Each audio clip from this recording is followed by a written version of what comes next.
अभी recent Kolkata rape and murder case हुआ, बहुत ही ट्रैजिक इंसिडेंट है। 12 साल पहले जो निर्भया के टाइम पे हुआ था। कलकत्ता का जो रेप केस हुआ है उसमें उस कॉलेज के डीन को बचाया। समाज भी और सरकारें तब जागृत होती हैं जब कोई बड़ा प्रकरण होता है, रेप होता है, गैंग रेप होता है, सामूहिक बलात्कार के बाद हत्या कर दी जाती है।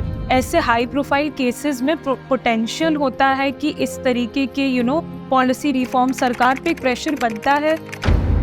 महिला बाल विकास विभाग है जो हमारा विभाग है, उसमें भी एक पूरा का पूरा मिशन शक्ति है और उसमें एक बहुत जरूरी जो अरेंजमेंट हुआ है वो उस संस्था का नाम है वन स्टॉप सेंटर। कोई भी महिला वो किसी भी तरह की परेशानी तो वन स्टॉप सेंटर जा सकती है। ये तो सरकार का अधिकार है कि बाल विवाह नहीं होने दें, उसका कर्तव्य है। तो अब हम ये निर्देश जारी कर रहे हैं कि अब बाल सगाई को भी बाल विवाह ही माने। एक पुष्पा फिल्म आई थी, उसमें एक गा रहा था पूरू अटवा माँ। अब उसका मैं सबसे कहूँगा आप जाइए जरा हिंदी में गूगल करके उसका देखिए, उसका तात्पर्य क्या है। कैसे आपने अपना करियर तय किया और क्या हमेशा से ये आपका पैशन था कि मैं महिलाओं के लिए काम करूं? मेरा जन्म जो हुआ ना वो चंबल डिवीजन में हुआ है, जहाँ बेहद स्त्री विरोधी वातावरण। तो साहित्य की पढ़ने की वजह से थोड़ा सा स्त्री पुरुष का जो डिस्क्रिमिनेशन है वो मुझे थोड़ा थोड़ा समझ में आने लगा। मेरे ऐसे बहुत सारे दोस्त हैं, अगर आप कुछ बता पाए उनके लिए जो यूपीएससी और स्टेट लेवल एग्जाम्स की तैयारी कर रहे हैं कि उनको क्या ध्यान रखना चाहिए?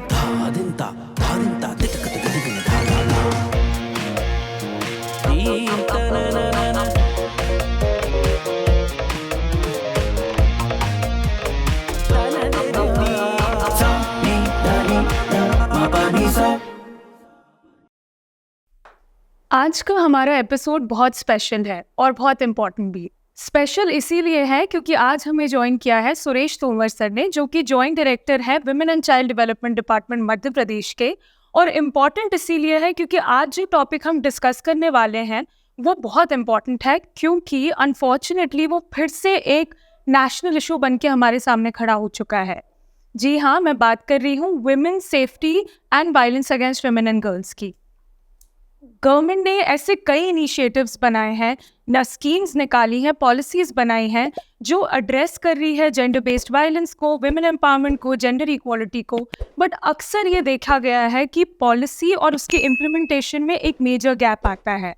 आज का हमारा कॉन्वर्सेशन फोकस ही इस बारे में रहेगा कि क्या वो फैक्टर्स हैं जो एक्चुअली हिंडर करते हैं पॉलिसी के इम्प्लीमेंटेशन को। आज हम सर के साथ ये भी डिस्कस करेंगे कि वो क्या इफेक्टिव स्ट्रैटेजीज हो सकती है जिससे हम एनहांस कर सकते हैं women's empowerment in the country. Thank you so much sir, आज हमें ज्वाइन बहुत शुक्रिया, बहुत बहुत धन्यवाद Srishti. Thank you so much. सबसे पहले कैसे हैं आप? मैं बहुत अच्छा हूँ। तो ये पहला मुझे बहुत अच्छा लग रहा है आपके आज आपसे अच्छी सी से अब बात कर पाएंगे। जी, नहीं, हमें ज़्यादा अच्छा लग रहा है क्योंकि हम लोग यूजुअली कम्युनिटी के वॉइसेस को और कम्युनिटी के लोगों को अभी तक अपने पॉडकास्ट में ला रहे थे, बट ये पहली बार होगा कि किसी सरकारी अफसर को हमें मौका मिला डायरेक्टली बात करने का और इस इशू को हाईलाइट करके समझने का। तो सर, मैं स्टार्ट ही करना चाहूँगी जो अभी recent Kolkata rape and murder case हुआ था। बहुत ही ट्रैजिक इंसिडेंट है। 12 साल पहले जो निर्भया के टाइम पे हुआ था, हमने एंड आई एम श्योर वो 12 साल और आज 2024 में ऐसे और इंसिडेंट्स हुए हैं, क्योंकि वो हाई प्रोफाइल केसेस नहीं थे तो शायद इसीलिए इतने बड़े केसेस बन के सामने नहीं आए। बट ऐसा क्या है, बिकॉज मैं आपसे जानना चाहूँगी कि आपका क्या रिएक्शन है टू दिस एंटायर इंसिडेंट जो कोलकाता में अभी हुआ। इसीलिए क्योंकि एक तो आप गवर्नमेंट को रिप्रेजेंट करते हैं, तो एक सबसे पहला इम्पॉर्टेंट फैक्टर ये है कि मैं इसलिए जानना चाहूँगी कि आपका क्या टेक है। दूसरा, क्योंकि मैं आपको पर्सनली जानती हूँ तो मैं जानती हूँ कि आप सरकारी अफसर ऐसे हैं जो बहुत deep understanding of gender issues को समझते हैं। आपको पता है कि रेप कल्चर क्या है, इस तरीके का वायलेंस क्यों होता है, क्या वो माइंडसेट है, परपेचुएटर्स कौन होते हैं और उनके माइंडसेट्स कैसे होते हैं। तो सबसे पहले तो सर, आपका reaction to the overall incident and आपके हिसाब से अब ये पूरा जो भी इंसिडेंट हुआ है इससे क्या परसेप्शन बिल्ड हुआ है कंट्री में वुमेन सेफ्टी को लेकर? सृष्टि, ये बहुत महत्वपूर्ण बातचीत है और आपका जो पहला प्रश्न है ये इस पर बात करना, न केवल मेरा रिएक्शन जानना, पूरी सोसाइटी का रिएक्शन जानना बेहद ज़रूरी है। ये बहुत महत्वपूर्ण मुद्दा है कि हमारे देश में, हमारे समाज में महिलाएं सुरक्षित नहीं हैं। सरकार ने कितने सारे प्रयास किए हैं। निर्भया कांड के बाद से पूरा एक निर्भया फंड बनाया गया है। महिलाओं की सिक्योरिटी के लिए कई सारे प्रोविजंस किए गए हैं। गवर्नमेंट ने बहुत सारे प्रोविज़न किए हैं, जिसमें वन स्टॉप सेंटर्स हैं। पुलिस का जो ओरिएंटेशन है वो किस तरह से होना चाहिए। समाज के और अलग अलग जो हिस्से हैं उनको किस तरह से इसके योग्य बनाया जाए कि ये महिलाओं पर जो हिंसा होती है उसको सही कॉन्टेक्स्ट में समझ सकें। देखिए, मैं जब भी कोई बड़ी हिंसा को देखता हूँ महिलाओं के खिलाफ, तो मुझे बहुत आत्मिक पीड़ा होती है। मुझे ये लगता है कि हम समाज को जिस दिशा में ले जाना चाहते हैं, स्त्री पुरुष की बराबरी के मुद्दे पर, जहाँ पर लड़के और लड़की के बीच में, स्त्री और पुरुष के बीच में किसी तरह का कोई भेदभाव ना हो, और जब महिलाओं पर हिंसा होती है तो वो लगता है कि हमारा जो उद्देश्य है उसके साथ हमारा ही समाज जो है ना समझौता कर रहा है। तो इसमें हमें बहुत बृहद दृष्टिकोण रखते हुए बहुत विस्तृत बातचीत की आवश्यकता है। हमारा समाज भी और सरकारें भी, मैं भले ही सरकार का नुमाइंदा हूँ, लेकिन इसके बावजूद भी मेरा कहना है कि समाज भी और सरकारें तब जागृत होती हैं जब कोई बड़ा प्रकरण होता है, यानी कि कोई रेप होता है, गैंग रेप होता है, सामूहिक बलात्कार के बाद हत्या कर दी जाती है। समस्या ये है कि जब हम अगर इस रेप कल्चर को समझें, एक किताब मैं कुछ दिनों पहले पढ़ रहा था और जिसका नाम है वाई मेन रेप, और ये तारा कौशल की लिखी हुई किताब है। इसके अलावा चूँकि मैं पिछले 2 दशक से महिला मुद्दों पर काम कर रहा हूँ, तो मेरी अपनी जो समझ बनी है, देखिए इसकी जो शुरुआत होती है वो छोटी छोटी घटनाओं से होती है, और सरकार को और समाज को, सभी को, सरकार की तरफ से पुलिस रिएक्ट करती है, हमारा अपना सेटअप है वो रिएक्ट करता है, समाज भी रिएक्ट करता है। जब तक समाज छोटे स्तर पर इस पर ध्यान देना शुरू नहीं करेगा, हम इसको चाहे तो 2 तरह की वायलेंस के तौर पर देख सकते हैं, जिससे हमें समझने में थोड़ी आसानी होगी। एक टर्म हम यूज़ करते हैं जेंडर वायलेंस। जेंडर वायलेंस का मतलब हो गया कि जहाँ लड़का लड़की है और टारगेट करके छोटे मोटे जो डिस्क्रिमिनेशन है वो किए जाते हैं लड़की के साथ में। लड़का है, लड़की है, पढ़ने जा रहे हैं, बहुत सारे परिवारों में ऐसा होता है, पढ़ने जा रहे हैं, तो ऐसा हमारे पास उदाहरण है, और ये बड़ी संख्या में है कि लड़कों को हम अच्छे स्कूल्स में भेजते हैं, लड़कियों को सामान्य स्कूल में भेजते हैं। इसके अलावा भी जो व्यवहार होता है कि सन प्रेफरेंस है हमारे यहाँ, तो बेटे की जो परवरिश है, उसकी पढ़ाई लिखाई है, उसकी हेल्थ है, इस सब पर बेहतर ध्यान दिया जाता है, लड़कियों पर कम ध्यान दिया जाता है। मैं जिस इलाके से आता हूँ वहाँ पर लड़कियों का पोषण थोड़ा सा कम रखा जाता था, उपलब्ध होने के बावजूद। वहाँ पर उपलब्ध है, लेकिन इसके बावजूद भी उनको कम दूध दिया जाता था। वो लड़की जो है 4 रोटी खा सकती थी, लेकिन उसको 2 रोटी दी जाती थी, बाकी जो उसकी मात्रा कम कर दी जाती थी। उसका कारण ये था कि उनका ये मानना था कि अच्छा पोषण से उसका बिल्ट अच्छा होगा, तो वो कम उम्र में ज़्यादा उम्र की दिखने लगेगी, तो विवाह जल्दी कराना पड़ेगा।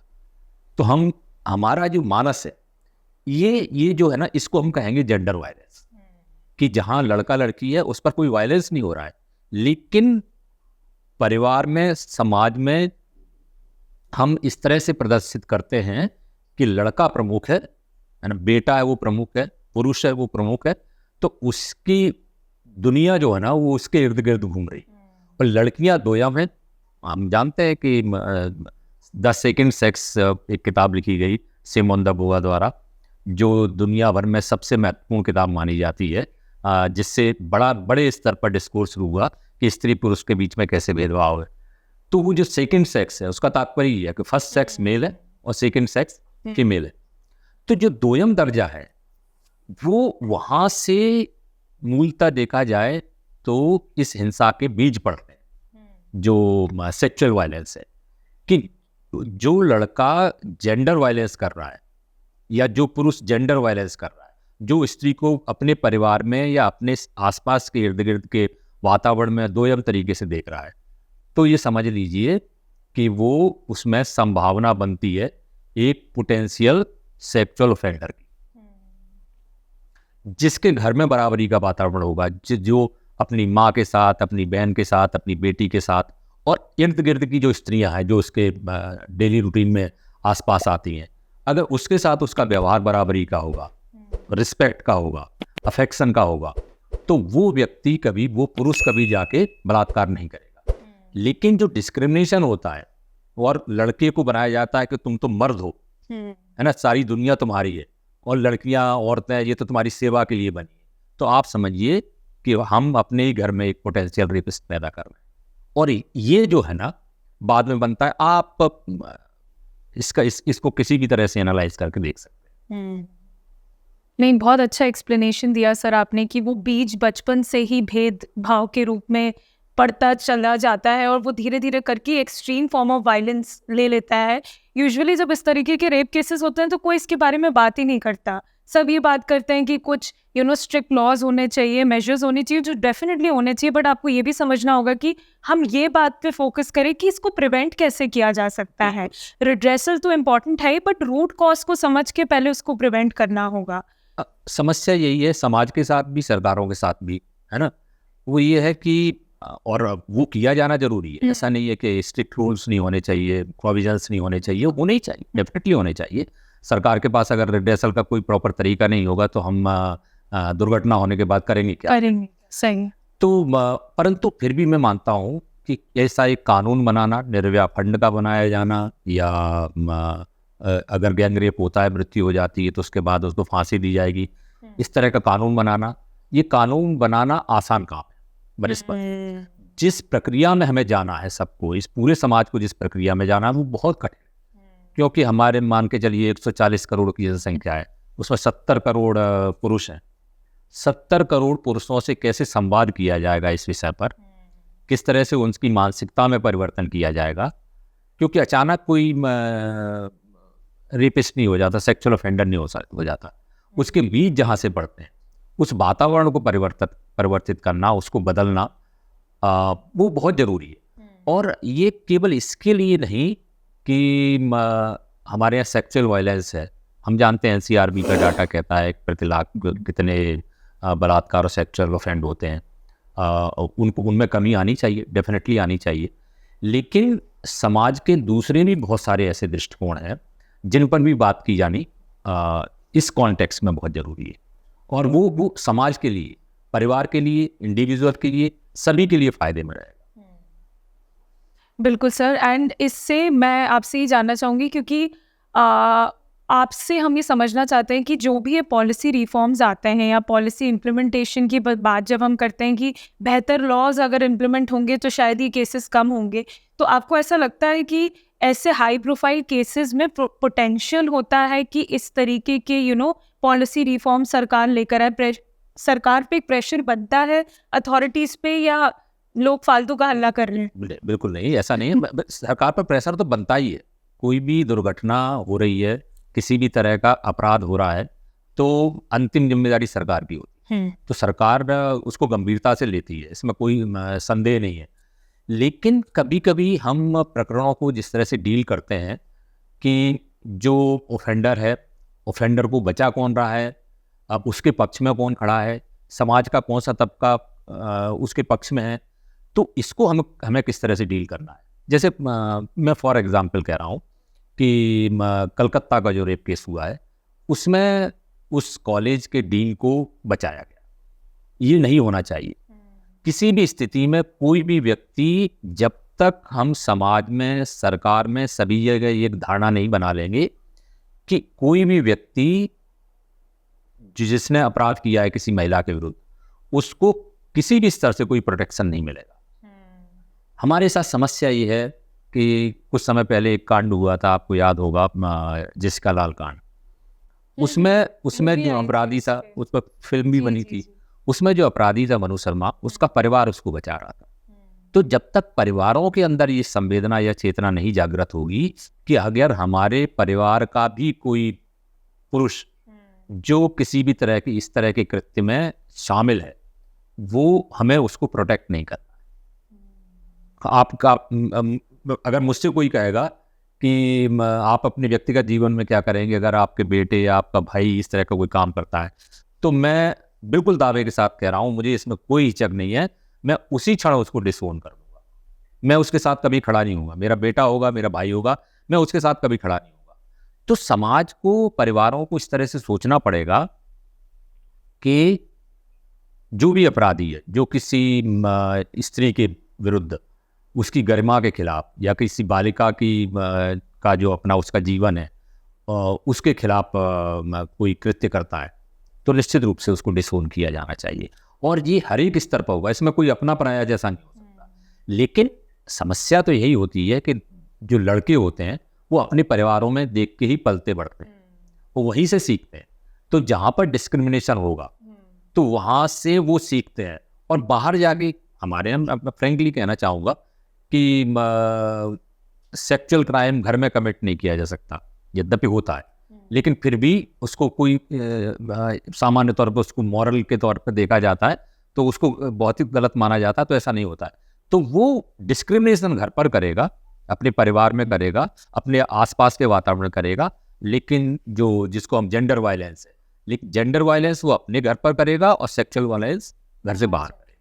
तो ये हमको देखना पड़ेगा। और ये भी एक मुद्दा है कि इस पर किसी तरह का कोई समझौता नहीं होना चाहिए। दूसरा, हमें अपने जो घर में बच्चियां हैं, स्त्रियां हैं, उनके साथ उनका इतना खुला हुआ वातावरण होना चाहिए कि अगर उनका परिवार में, रिश्तेदारों के बीच में, पड़ोस में, कहीं पर भी उनके साथ इस तरह की कोई बात होती है, इसकी शुरुआत होती है, तो परिवार को उसके साथ होना चाहिए।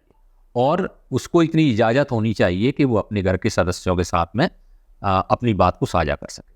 क्योंकि हम ये भी देखते हैं, अलग अलग जो सर्वे हैं, रिपोर्ट्स हैं, कि 90% के आसपास सेक्सुअल क्राइम जो होते हैं वो परिचित लोगों के द्वारा होते हैं। वो या तो परिवार के लोग होते हैं, या रिश्तेदार होते हैं, या पहले से परिचित होते हैं। सामान्य तौर पर सेक्सुअल ऑफेंडर विक्टिम को पहले से जानते हैं। तो ये इस पर भी हमको काम करने की बहुत आवश्यकता है। तो सर, आपके हिसाब से क्या लेसन्स हमने सीखे हैं? आपने प्रॉब्लम तो बता दी, सबसे इम्पोर्टेंट ये अब ये जानना है कि क्या वो लेसन्स हैं जो हमें लेने हैं अब इस इंसिडेंट के बाद, और ऐसा क्या मैसेज हम यंग लोगों को दें, क्योंकि फ्यूचर जनरेशन तो वही है, सो दैट इस तरीके के क्राइम्स आगे ना हो। क्या मैसेज होगा? देखिए, अब इसको हम दो तरह से डील करेंगे। एक तो ये कि सरकार प्राइमरी तौर पर इस तरह के अपराध को डील करने के लिए क्या काम कर सकती है।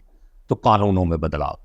आपको पता होगा, निर्भया कांड से पहले अगर कोई लड़का किसी लड़की का पीछा करता है तो ये कोई अपराध नहीं होता था। लड़कियां जाके थाने में शिकायत करती थी कि ये पिछले 1 किलोमीटर से मेरा पीछा कर रहा है, तो कहते तो हम इसमें कुछ नहीं कर सकते क्योंकि ये अपराध की श्रेणी में नहीं था। कोई कहीं से झांक के, जिसको वयूरिज्म कहते हैं, कोई किसी को झांक के देख रहा है, या उस तरह से किसी की प्राइवेसी को उस तरह से प्रभावित कर रहा है, तो ये भी कोई क्राइम नहीं होता। इस तरह की चीज़ों को शामिल किया गया, कानून में शामिल किया गया कि नहीं, ये भी अपराध है और इसके विरुद्ध FIR दर्ज हो सकती है। तो एक तो ये है कि इफेक्टिव हमारा पुलिस सिस्टम और न्याय प्रणाली होनी चाहिए कि जल्दी से जल्दी, जिसके लिए कि काफ़ी प्रयास किए गए। अब बात यह है कि पुलिस भी जो है ना वहीं से आती है जहाँ का जैसा वातावरण है। मध्य प्रदेश को अगर हम उदाहरण दें तो सबसे ज़्यादा क्राइम या पितृसत्ता का जो सबसे नकारात्मक प्रभाव है वो हमको ग्वालियर चंबल में देखने को मिलता है। वो सबसे ज़्यादा, उसका एक इंडिकेशन ये भी है कि चाइल्ड सेक्स रेशियो जो है वो सबसे कम है। एक बड़ी मतलब शोधपूर्ण बात है, ये इस पर काम हुआ है। उसके बाद मैं इसको बताना चाह रहा हूँ कि जहाँ पर समाज में कहीं पर भी दुनिया भर में लड़कियों की या महिलाओं की संख्या कम होगी पुरुषों के बनिस्बत, वहाँ महिलाओं पर अपराध ज़्यादा होंगे। और जहाँ पर बराबर होगी या लड़कियों की संख्या बनिस्बत पुरुषों की ज़्यादा होगी, वहाँ पर अपराध कम होंगे। आप दुनिया भर का पूरा परिदृश्य देख लीजिए। इस पर एक किताब लिखी गई है जो मैसाचुसेट्स इंस्टीट्यूट ऑफ टेक्नोलॉजी है, उसके 2 स्कॉलर्स ने किताब लिखी है भारत और चाइना के कॉन्टेक्स्ट में। उसका नाम है द बेयर ब्रांचेस। उसका आगे टाइटल जो है ना वो है the security implications due to surplus male population. हम बात जब करते हैं तो ये कहते हैं लड़कियों की संख्या कम, हम ये नहीं कहते हैं कि पुरुषों की संख्या ज़्यादा है। तो पुरुषों की संख्या का ज़्यादा होना भी एक समस्या है। तो इससे पुरुषों को थोड़ा सा ये सोचने के लिए मजबूर होना पड़ेगा कि ज़्यादा का होना सकारात्मक होना चाहिए था, उससे समाज में कुछ अच्छा घटना चाहिए था। बिल्कुल। लेकिन अगर उससे कुछ गलत घट रहा है तो सबको अपने अपने गिरेबान में झांकने की ज़रूरत है और अपने आप को दुरुस्त करने की भी ज़रूरत है। तो एक तो ये बात है कि हाँ, किस तरह से सरकार ने जो अरेंजमेंट्स लिए, कानूनों में बदलाव किए, कानून न्याय की जो प्रणाली है उसको किस तरह से, जब सेक्सुअल वायलेंस है तो किस तरह से उसको तेज गति से चलाया जाएगा। दूसरा ये है कि अगर कोई क्राइम हुआ है तो उसके रिड्रेसल के लिए सिस्टम क्या है, रिहेबिलिटेशन क्या है। तो इस तरह के बहुत सारे कार्यक्रम है। महिला बाल विकास विभाग है, जो हमारा विभाग है, उसमें भी एक पूरा का पूरा मिशन शक्ति, और उसमें एक बहुत जरूरी जो अरेंजमेंट हुआ है उस संस्था का नाम है वन स्टॉप सेंटर, सखी के नाम से। हर एक जिले में खोला गया है अभी मध्य प्रदेश के, बल्कि जितने जिले हैं उससे ज़्यादा है, कई जगह 2 भी है। और हमारी कोशिश ये रहेगी इसमें, गवर्नमेंट ऑफ इंडिया का जो Nirbhaya fund, specially Nirbhaya fund का जो उपयोग है ना, वो इन्हीं सब चीज़ों में हो रहा है। तो गवर्नमेंट ऑफ इंडिया का जो निर्भया फंड है उससे वन स्टॉप सेंटर संचालित होते हैं, और हमारी ये कोशिश रहेगी कि इसको हम लेके कम से कम तहसील लेवल तक जाए। अभी 57 है, हमारे 7 और स्वीकृत हुए हैं। तो इस तरह से हम इस नंबर को बढ़ाना चाहते हैं। चूँकि हम बात कर रहे हैं, बात बहुत लोग उसको समझते हैं, सोचते हैं, तो ये बताना भी यहाँ पर ज़रूरी है कि वन स्टॉप सेंटर में कोई भी महिला, वो किसी भी तरह की परेशानी है ना, वो उसको बहुत एक्सप्लेन करने की आवश्यकता नहीं हो परेशानी में, और उसको 7 दिन के लिए जाके किसी ऐसी जगह पे, सुरक्षित जगह पे जाके रहना है, तो वो वन स्टॉप सेंटर जा सकती है। वो सेक्सुअल वायलेंस है, डोमेस्टिक वायलेंस है, कुछ और दूसरा मुद्दा है, और किसी तरह से वो परेशान है, उसको महसूस होता है कि उसके जीवन को कोई खतरा है, तो वो वन स्टॉप सेंटर जा सकती है। वो विमेन हेल्पलाइन है एक, और हम जो मध्य प्रदेश में तो CM हेल्पलाइन भी है 181, उस पर शिकायत कर सकती है। तो वो जो 181 पर जो भी शिकायत होती है वो टोल फ्री नंबर है, तो उसके रिड्रेसल के लिए भी पूरा एक मैकेनिज्म कि या तो वो पुलिस थाने को हम फोन करेंगे यहाँ से, या फिर वन स्टॉप सेंटर को करेंगे। अगर इमरजेंसी सर्विस की ज़रूरत है, जहाँ पुलिस के इंटरवेंशन की ज़रूरत है, तो वो पुलिस उस महिला तक पहुँचेगी। ये और इफेक्टिवली पिछले 2 साल से हम इसको चला रहे हैं। इसके साथ साथ अगर उसको सामान्य की, वो घर से बाहर जाना चाहती है, उसको कानूनी सहायता चाहिए, उसको मेडिकल असिस्टेंस चाहिए, उसको दूसरे तरह का सपोर्ट चाहिए, उसको पुलिस सर्विस चाहिए, तो ऐसी स्थिति में वो वन स्टॉप सेंटर जा सकती है। या फिर उसको 4-5 दिन के लिए शेल्टर चाहिए, अस्थायी आश्रय जिसको कहते हैं, तो वो वन स्टॉप सेंटर पर जा सकती है। तो ये पूरा का पूरा जो मैकेनिज्म है वो इसी के लिए है कि किस तरह से महिलाओं के खिलाफ जो भी अपराध है उनको कम किया जा सके, अगर अपराध हो रहा है तो उसको त्वरित न्याय मिल सके। तो इसके लिए पूरा का पूरा मैकेनिज्म है, उसको सुदृढ़ किया जा रहा है। और ये भी बिल्कुल सही बात है कि हमारा जो समाज है, और उसके लिए बहुत ज़्यादा उसको अगर उसमें देखें हम हिस्से में, तो उसके लिए जिम्मेदार पितृसत्ता है कि पितृसत्ता ने पिछले 2-3 हज़ार सालों में केवल पुरुषों के लिए सोचा। उसके दृष्टिकोण में महिलाएं रही नहीं, महिलाएं असिस्टेंस के लिए दोया में, तो उनके साथ अगर कोई समस्या होती है तो वो चेतना रही नहीं है। तो अब चूंकि जैसे जैसे समय बदल रहा है तो वैसे वैसे समस्याएं सामने आ रही हैं। हम लगातार अलग अलग समूहों से बात करते हैं, तो हम देखते हैं कि मैं पुरुष होने के नाते मैं अपने आप को बिल्कुल दावे के साथ मैं फेमिनिस्ट कहता हूँ, मुझे इसमें कोई शक शुबो नहीं है। लेकिन इसके बावजूद भी मैं पुरुष हूँ, मैं महिला की हर एक समस्या को नहीं समझ सकता। जब हम समूहों से बात करते हैं तो समझ में आता है कि अरे ये भी एक समस्या है, तो इसको हम कैसे एड्रेस करेंगे। तो हम लगातार बात कर रहे हैं। मैं उदाहरण के तौर पे बताना चाहूँगा कि राजगढ़ एक जिला है जहाँ पर नातरा पड़ता है। नातरा में ये होता है कि एक तरह से देखा जाए कि एक महिला की शादी हुई, उसको कहीं और आगे उसको बेच देते हैं, और ये सिलसिला चलता रहता है, और वो उससे पैसा लेते हैं, और फिर वो पैसा पिता को, उसके पुराने पति को, सबको चला जाता है। और उसमें वो महिलाओं के एक्सप्लॉयटेशन का मतलब कुछ जो बहुत बुरी प्रथाएं प्रचलित हैं उनमें से एक। उसमें एक समस्या ये है कि वो क्या करते हैं कि बचपन में शादी हो जाती है, उसको बाल सगाई कहते हैं, वो शादी नहीं कहते, विवाह नहीं कहते हैं। विवाह नहीं कहते हैं तो वो इलीगल हमारा जो इलीगल नहीं होता है। तो ये जब हमने जाके वहाँ सुना, कल भी इस मुद्दे पर बात हुई, इससे पहले भी हुई, तो हमने देखा कि बाल विवाह की निर्देश जारी करने का अधिकार सरकार को है। तो अब हम ये निर्देश जारी कर रहे हैं कि हम बाल सगाई को भी बाल विवाह ही मानेंगे, क्योंकि अगर उसका कोई सेलिब्रेशन हो रहा है, कोई समारोह हो रहा है, तो ये सगाई शब्द की वजह से हम वो कानून के जो पचड़े हैं उससे बच नहीं सकता। तो उस पर उसी तरह से, और ये तो सरकार का अधिकार है कि बाल विवाह नहीं होने दे, उसका कर्तव्य है। तो जब वो बाल सगाई उस दायरे में आ जाएगी तो उसके बाद वो बाल सगाई भी नहीं करा पाएंगे। हम बहुत जल्दी निर्देश जारी कर रहे हैं। लेकिन मेरा कहने का तात्पर्य ये है कि कानून तो बहुत सारे बने हुए हैं, लेकिन समस्याएं इतनी हैं कि उनको दर्ज करने में बिल्कुल अभी बहुत समय लगता है। हाँ। और पर ये मैं दावे के साथ कह सकता हूँ कि सरकार के स्तर पर, समाज के स्तर पर ये प्रक्रिया शुरू होगी। तो अब देखते हैं, क्योंकि सोसाइटी बहुत एक कॉम्प्लेक्स इंस्टीट्यूशन और ये सिस्टमिक डिस्क्रिमिनेशन है जिसकी आप बात कर रहे हैं, तो वो इतनी सारी परतें हैं कि वो एक एक परत पे अगर आप एक एक कानून बनाएंगे तो सरकार को भी टाइम लगेगा बनाने में, उसको इम्प्लीमेंटेशन फिर उसका देखने में। तो वो आप बिल्कुल सही बात कह रहे हो। और ये मुझे बहुत अच्छा आपने अभी बताया जो चाइल्ड मैरिज वाला, ये डेफिनेटली हमें भी प्रमोट करना चाहिए एज अ ऑर्गेनाइजेशन की सरकार ले रही है effort to actually curb the cultural discrimination also, जो सिर्फ कल्चर बेस्ड डिस्क्रिमिनेशन है उस पे भी काम कर रही है। अब हम सर थोड़ा सा बात करते हैं, क्योंकि ऐसे बहुत सारे इंस्टीट्यूशंस हैं जो पावर होल्ड करते हैं सोसाइटी को इन्फ्लुएंस करने के लिए। उसमें से एक बहुत ज़रूरी जो पिलर है सोसाइटी का, वो आज बॉलीवुड भी बन चुका है। और हम अक्सर ये बात करते हैं, हम लोग तो कई कैंपेन्स भी रन करते हैं वुमेन्स डे पे कि किस तरीके से आप महिलाओं को परसीव कर रहे हैं, आज किस तरीके के रोल्स मिल रहे हैं उनको, किस तरीके की भाषा यूज़ की जा रही है उनके लिए।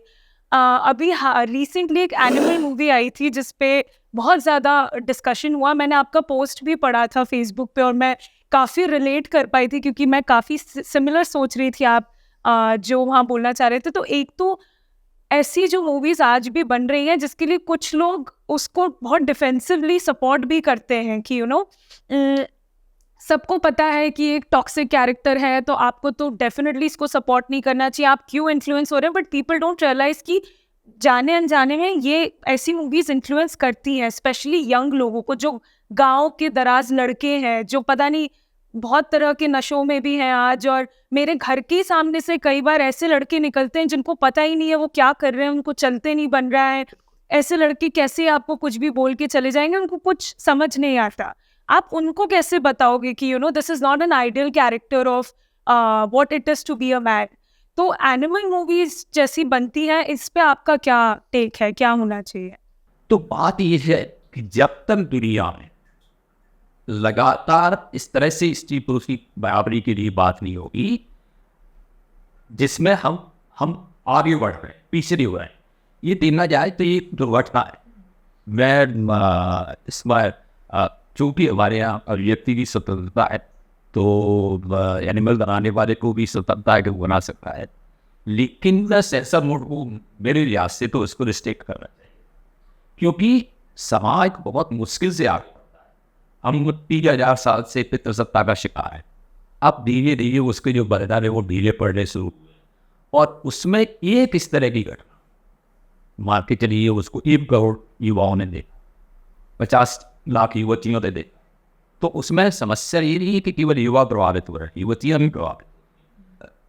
जितने लोग प्रभावित होते हैं उससे ज़्यादा जब बड़ा मीडिया आता है, उसका प्रचार प्रसार तंत्र है, उसमें एक हीरो जिसको उसने अलग अलग लोगों ने अलग अलग तरह से देखा है, तो जब वो उसको इस तरह के करते देखते हैं तो उसको अपना रोल मॉडल मानते हुए एक गलत रास्ते पर चल पड़ते हैं। और उसमें उनको बाद में अगर वो ऐसा करेगी, उसकी वजह से कोई दुर्घटना होगी, जेल में हो जाए, वो भी कबूल की जाए।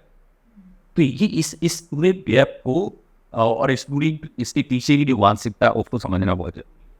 हम सकारात्मक सिनेमा बनाते हैं, हम कितने सारे संगठन हैं, हम लगातार स्त्री पुरुष की पक्ष समानता के पक्ष में बात कर रहे हैं, एक सिनेमा, एक गाना कोई आता है, अब लोगों को नहीं पता है। एक पुष्पा फिल्म आई थी, उसमें एक गाना था डबा हाँ। अब उसका मैं सबसे कहूँगा आप जाइए जरा हिंदी में गूगल करके उसका देखिए, उसका तात्पर्य क्या है। वो पुरुषों के लिए ही कितना अपमानजनक, क्या आप ऐसा पुरुष बनना चाहते हैं? मैं उसमें मतलब यहाँ व्याख्या नहीं कर सकता, कबाड़ी चौकस वो बहुत अपमानजनक है, उसकी भाषा, उसकी शब्दावली, लेकिन बहुत खतरनाक है। लेकिन उसको लोग देख रहे हैं, एक स्त्री नृत्य कर रही है तो सबको लगता है कि तो बहुत सेंसुअल है, लेकिन वो तो बहुत आपको साथ पहुँचा। तो ये सब चीज़ों को देखना बहुत जरूरी है।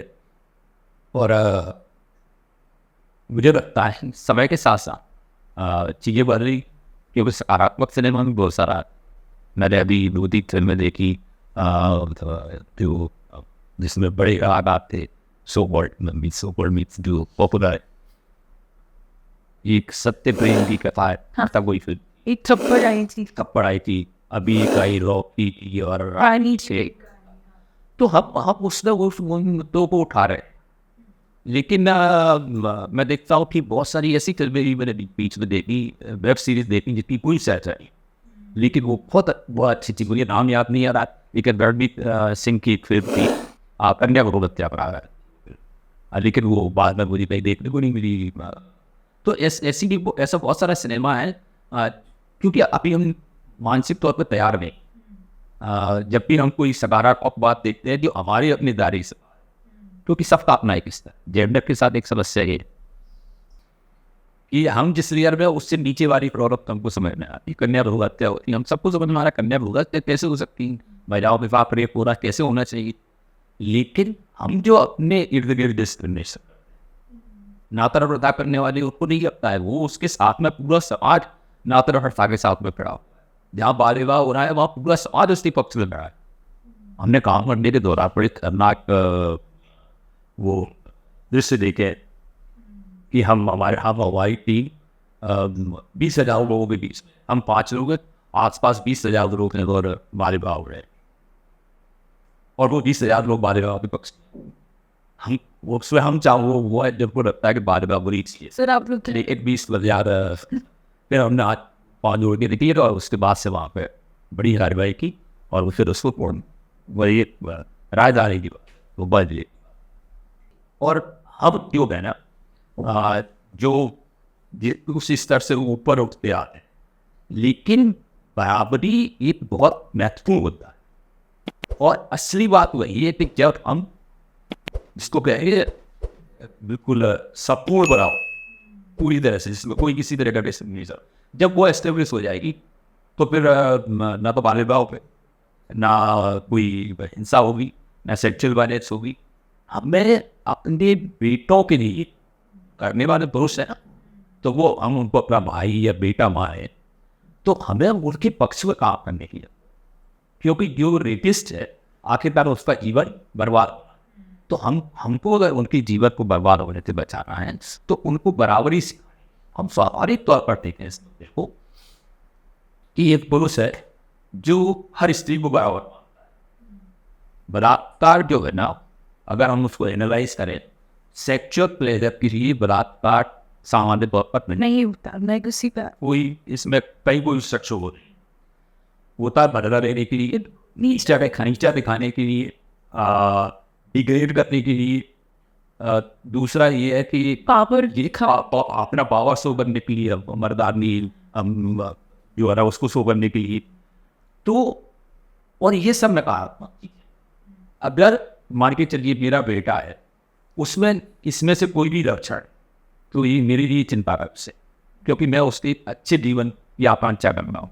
मैं चाहता हूँ कि मेरा बेटा अच्छा जीवन जिए, तो अच्छा जीवन जीने के लिए मैं उसे जीवन में सभी तरह की बराबरियत से, कि आप किसी गरीब के साथ कोई खराब बर्ताव नहीं कर सकते, आप अपने सबॉर्डिनेट के साथ नहीं कर सकते, आप किसी स्त्री के साथ नहीं कर सकते, अगर आप सबॉर्डिनेट तो आप किसी दलित के साथ नहीं कर सकते, आप अगर मेजॉरिटी है तो आप माइनॉरिटी के साथ नहीं कर सकते। कोई भी वो व्यक्ति जहाँ आप अमीर होने के नाते किसी गरीब से नहीं कर सकते, जहाँ आपको कोई अपॉर्चुनिटी मिल रही है और आप उसका नकारात्मक उपयोग कर रहे हैं, तो इसका नुकसान आपको हो रहा है।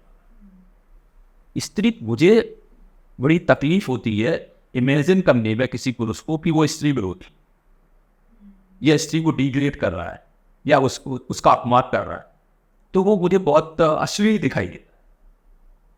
तो पुरुष के पक्ष में ये पूरी बातचीत अगर हम कहें कि हम, और ये कहे कि नहीं हमने पूरे इतनी देर तक स्त्री के पक्ष में बात की, नहीं, बिल्कुल नहीं, हमने पुरुष के पक्ष में बात की, क्योंकि हम ये रोकना चाहते हैं कि कोई पुरुष ऐसा हो जो स्त्रियों के साथ गैर बराबरी का व्यवहार कर रहा है, और वो गैर बराबरी में घर की छोटी गैर बराबरी के जरिए सामूहिक बलात्कार, ये गैर बराबरी का ही नमूना है, बड़ा नमूना है, दुर्धर्ष है, विभत्स है, हाँ, जिसमें बड़ी सजा हुई, लेकिन है वो गैर। सोशल मीडिया एक बहुत इंपॉर्टेंट रोल प्ले करती है जहाँ पे, क्योंकि आपने बोला कि डेमोक्रेसी है हमारी कंट्री में, तो हम सबके पास राइट है किसी भी गलत चीज़ को गलत बोलने का और एकजुट के एक किसी इशू को एडवोकेट करने का, चाहे वो गवर्नमेंट को कुछ बताना हो या सोसाइटी को मैसेज देना हो। आपके अकॉर्डिंग सोशल मीडिया का और क्या बेहतर यूज़ आज के युवा कर सकते हैं इन इशूज़ पे काम करने? देखिए, ये तो एक इंस्ट्रूमेंट है सोशल मीडिया जी, और मैं हमेशा उसको जो है ना, जिसको कहें कि दो धारी तलवार के तौर पे देखता हूँ। एक उसका सकारात्मक पक्ष है कि कभी कभी भी हम कोई अच्छी बात करते हैं, वो बहुत वायरल हो जाती है, बिल्कुल। उससे बहुत सारे लोग, करोड़ों लोग प्रभावित होते हैं, लेकिन वो सभी के लिए ओपन है, तो वो पैट्रियार्कल लोगों के लिए भी ओपन है। मुझे बहुत आश्चर्य हुआ कि मैं सोच रहा था कि कुछ वीडियोस देखता हूँ यूट्यूब पर जो जेंडर इक्वलिटी पर होंगे, तो अब तो काफ़ी आ गए, लेकिन जब शुरुआत में मैंने देखा तो वो उसने इस तरह से बनाया उस वीडियो को, वो जेंडर इक्वलिटी की कैटेगरी में पड़ा हुआ है वहाँ पर, लेकिन बेसिकली वो स्त्री विरोधी है। वो कह रहा है देखिए जेंडर इक्वलिटी से क्या नुकसान हो रहा है। अब ऐसा लग रहा है एक लड़की है जो गलतफहमी से ऐसा मान के कि पुरुष इनोसेंट है और उसने अचानक कोई एक्शन लिया और उसको बेइज्जत किया और उस पुरुष ने जाके आत्महत्या कर ली। तो आप सोचिए कि ऐसी घटनाएं, चूंकि मैं उस विषय पर काम करता हूं, मेरे पास दुनिया भर के जो सर्वे हैं, जो शोध हैं, जनगणना है, उसके आंकड़े हैं, एनसीआरबी है, उसके आंकड़े हैं। ये एक एक्सेप्शन जो हो सकता है जिसमें कोई पुरुष परेशान हुआ हो, बिल्कुल, है ना, ऐसा नहीं हो सकता। जो संभव नहीं है कि सब स्त्रियां, सही बात, हमें देवी देवताओं की कैटेगरी में तो बांटना बिल्कुल, नहीं है बिल्कुल, स्त्री और पुरुष को, बिल्कुल। तो सब स्त्रियां बिल्कुल देवी होंगी और सब बहुत अच्छा व्यवहार करेंगी, ये संभव नहीं है। उसमें से कुछ लोगों का व्यवहार बुरा हो सकता है, टॉक्सिक हो सकता है, मैं बिल्कुल मानने को तैयार हूँ, लेकिन एक घटना से आप पूरे के पूरे डिस्कोर्स को, उसकी दिशा बदलना चाहते हैं, तो वो संभव नहीं है और होना नहीं चाहिए। तो सोशल मीडिया के साथ ये है कि हम सकारात्मक बात करते हैं, हम आजकल वेबिनार और स्ट्रीम यार्ड का उपयोग कर रहे हैं जिसमें हम एक बार में 1 लाख लोगों से बात कर लेते हैं, तो ये हमारे लिए सकारात्मक नहीं, लेकिन नकारात्मक ये भी है कि उसका ओपन है, जो जैसा करना चाहे, तो उसमें सभी तरह के लोग उपलब्ध हैं। लेकिन ये मैं लगातार देख रहा हूँ कि सकारात्मकता बढ़ती जा रही, और चूंकि मेरा दृढ़ तौर पे ये मानना है कि हम चूंकि सकारात्मक बात कर रहे हैं, तो नकारात्मक बात की बनिस्बत अगर हम किसी अच्छी कोई रीति है, रिवाज है, उसके बारे में बात कर रहे हैं, तो निश्चित रूप से लोगों को ज़्यादा प्रभावित करेगा, क्योंकि सत्य जो है ना वो उसके साथ में। तो वही है कि उसको लोग कैसे एक्सप्लोर करते हैं, तो मुझे तो उसके दोनों तरह की चीज़ें दिखाई देती हैं। बिल्कुल, बिल्कुल। सर, अब हम एक दूसरे सेगमेंट की तरफ जा रहे हैं, जिसमें हम थोड़ा-सा सरकारी डिपार्टमेंट्स के बारे में बात करेंगे।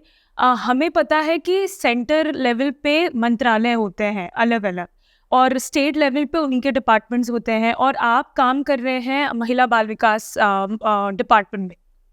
तो सबसे पहले तो, क्योंकि जितने भी लोग बाहर से इन डिपार्टमेंट्स को देखते हैं, उनको बहुत कम नॉलेज होता है कि एग्जैक्टली इन डिपार्टमेंट्स का क्या रोल होता है।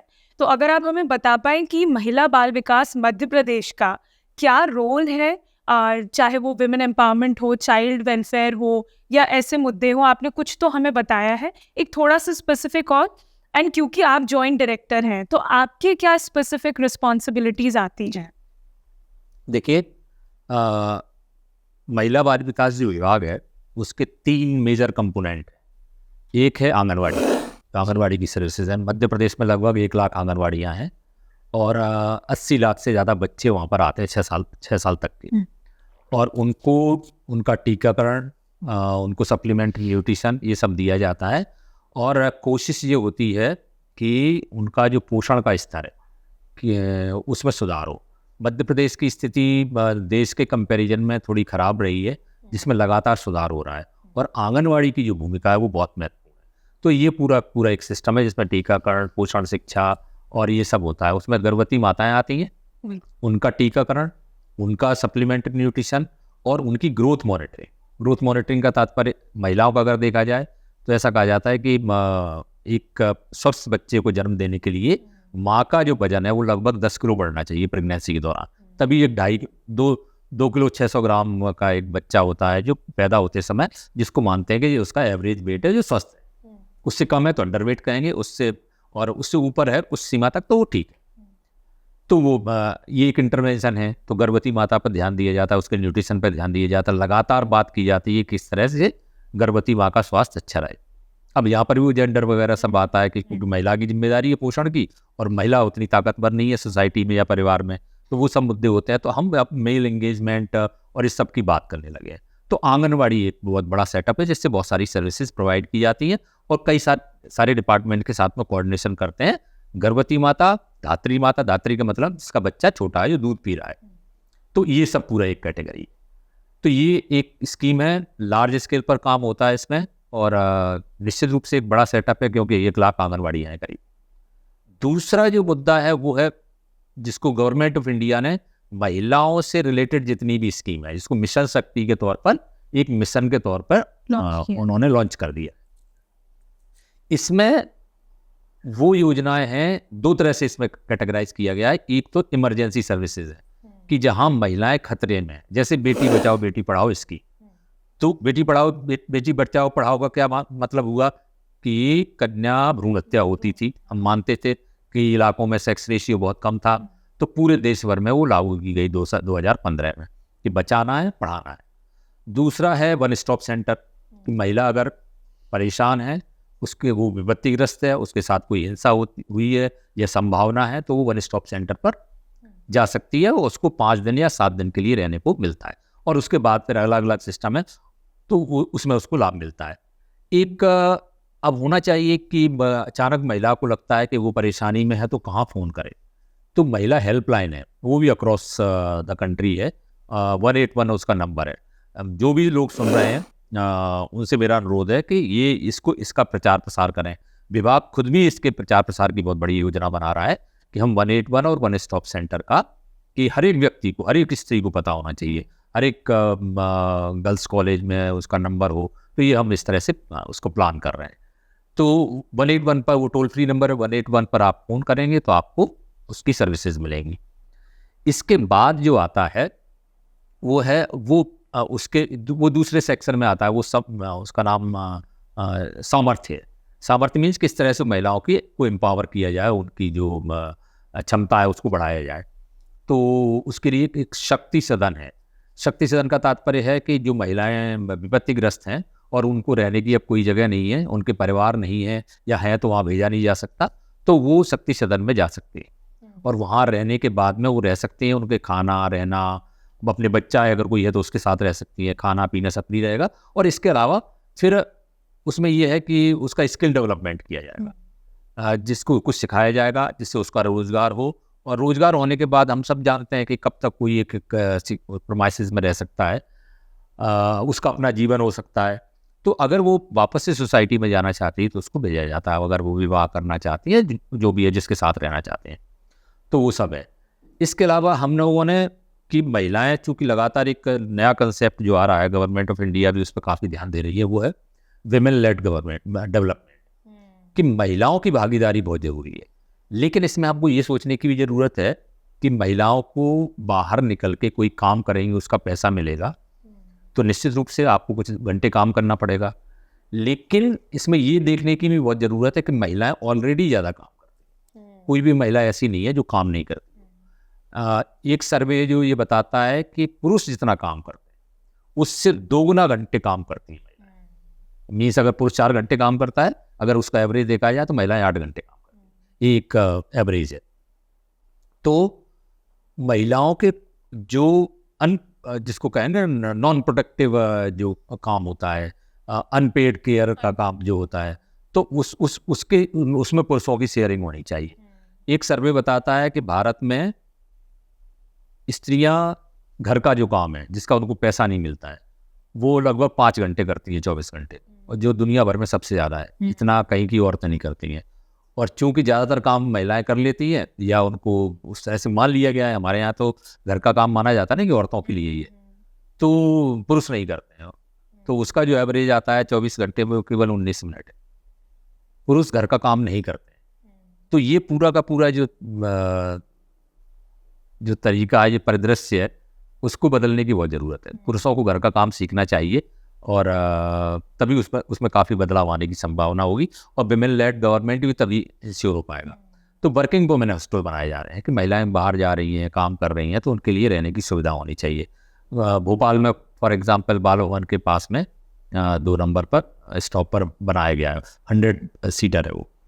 तो वो उसका जो किराया रहता है वो काफ़ी कम रहता है बनिस्बत दूसरे तरह के जो प्राइवेट अरेंजमेंट्स होते हैं। तो उस पर हम लोगों की कोशिश है कि हर एक ज़िले में और इस तरह के इलाके हैं जैसे पीतमपुर है, मंडीदीप है, जो इंडस्ट्रियल एरिया है जहाँ महिलाएं काम करती हैं, वहाँ पर वर्किंग वुमेन हॉस्टल उनके लिए बनाया जाए।